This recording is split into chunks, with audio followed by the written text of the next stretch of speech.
So one of the reasons that I am so passionate about the work around boundaries, holistic, authentic boundaries, is that I believe that a sacred boundaries practice is a really powerful form of activism. So if you think about it, all of the systems that are contributing to the dehumanization of people in various forms, in various ways, require that we buy into the idea that we or others should be treated as less than human. Obvious, right?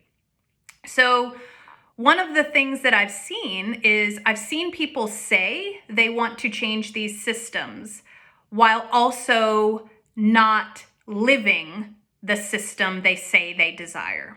And boundaries work is about sort of re-humanizing our relationship with ourselves so that we are more apt to be able to serve from an authentic place. And this matters because otherwise the things that we are doing are going to probably feel performative and inauthentic. So when we feel helpless, when we feel overwhelmed by what to do to shift all of the stuff going on in the world that is tragic and unjust and all of that, we need to stay curious and we need to take action and all of those things, right? But we cannot forget to come back to ourselves and bring that same activism back home. So if I am feeling overwhelmed out here and there's nothing for me to do in that particular moment, I need to come back and say, how human am I allowing myself to be? How compassionate am I being with myself? How nurturing am I being of myself? How honoring am I being of myself? And if I am chronically betraying myself and chronically ignoring what is real and true for myself, I am going to be more prone to doing those same things unconsciously out in the world. So developing deep empathy for the parts within ourselves really plays into our ability to move through life with authentic empathy for others. We are often taught that doing for others is more important than for ourselves. I think especially in the culture of women, this kind of martyr thing.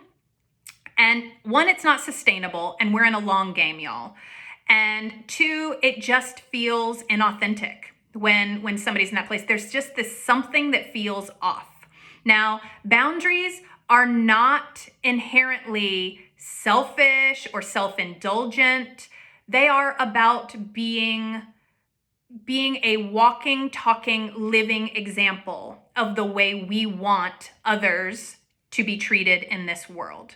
And we need to have integrity with that and live it, because we need examples first, and it helps us uncover our blind spots. And if nothing else right now, we are being called to look into the shadowy places where we've been blind out in the world and our impact there, as well as our inner world and our impact there.